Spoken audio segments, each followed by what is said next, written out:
Hello everyone. Hope you all are doing well. Welcome to Diplomat's Desk. I am your host Meet Shah. Let me ask you something honestly. You studied, you worked hard, you did everything society told you to do. So why does life still feel fragile? Why does one hospital bill scares you? Why does rent eat half of your salary? Why does education feels like a lifelong loan? Why does middle class feels more stressful than ever? Today's video is not about politics. It's not about hating the rich. It's not about blaming the poor. This is about why the Indian middle class does not truly grow. It survives, it struggles, and often slips backward. So, if you are a middle class, this is harsh, but this video is about you only. The middle class in India is not starving, but it is one shock away from any fear. One job loss, one medical emergency, one rent increase, one school fee hike. According to the global research by World Bank and Pew Research Center, over 65% of Indians live on incomes where a small shock can push them down. During the coronavirus period, millions slipped from middle class into vulnerability. So the real issue is not entry into the middle class. The issue is staying there. Let's talk about rent first, because nobody in power likes to in Indian major cities. Rent commonly consumes 30 to 50% of middle class income in cities like Mumbai, Bangalore, Delhi, Hyderabad. Average two-bedroom rent rose 40 to 70% between 2019 and 2025. Salaries did not rise at the same speed. Here is the brutal truth. The middle class does not build wealth because it pays rents forever. The rich buys house as assets. The middle class rents house as a survival. When rent rises, savings die first, mental health dies second, and long-term dreams die last. You cannot grow when your shelter eats your future. In India, housing prices rose much faster than incomes. Between 2010 and 2024, urban housing prices increased 2 to 3 times. Middle class income increased far less. Why? Because homes became investment vehicles, land becomes speculative, luxury housing got priority, affordable housing supply lagged behind demand. The middle class does not ask for mansion, it asks for stable, affordable homes near jobs. But the system rewards those who already own property, those who can hold land for appreciation. Result, the middle class is pushed further away physically and emotionally, economically. Now, let's talk about the jobs. India works hard, India hustles. But here is the truth, most of the jobs are informal or semi formal. Many jobs offer no security, no growth, no protection. Salaried jobs with stability are limited compared to population growth.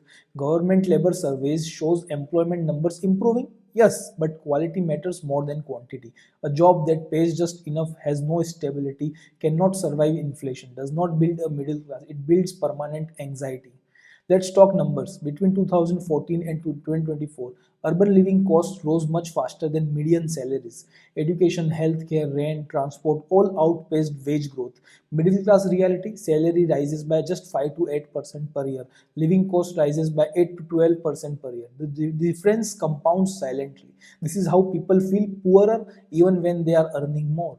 Education is not optional for the middle class, it is a survival strategy. But look at the cost. Private school fees increase 2 to 3 times in a decade. Coaching classes becomes mandatory, not optional. College education often means long-term loans. Families are not spending to just gain advantage, but to avoid falling behind. Education become a private tax on the middle class. So now let's talk about the healthcare. Even today, around 40% of healthcare spending in India is paid directly by families. Insurance coverage is incomplete. Private hospitals dominate urban healthcare. Middle class fear is simple. What if someone falls seriously ill?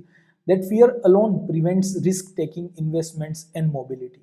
The middle class feels taxation not once a year but every day, because consumption taxes applies to almost everything. Middle class spending is consumption heavy. Wealth based advantage are taxed differently. So the middle class pays when it earns, when it spends, when it saves, when it invests, but still must pay privately for education, healthcare, housing. This creates deep frustration. Now let's talk about debt. Middle class debt is rising very fast, not for luxury, but for education, medical needs, household expenses, emergency survival. Debt is no longer growth oriented, it's life maintenance debt.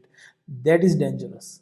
The middle class lives with constant anxiety, fear of sleeping, comparison pressure, identity crisis. You did everything right, yet still struggle. That breaks trust in the system.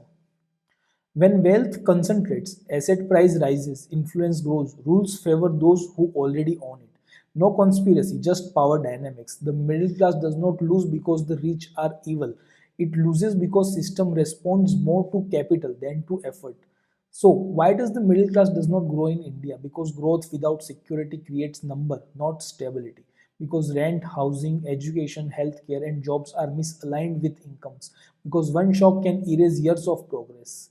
So, what would actually help? Stable, high quality jobs, affordable rental housing near cities, strong public education and healthcare, protection from financial shocks, policies that support middle class security, not just growth numbers. If you feel tired, you are not weak. If you feel anxious, you are not failing. You are carrying a system that was not designed to protect you. And still, you show up. That deserves more than survival. It deserves security, dignity, and hope.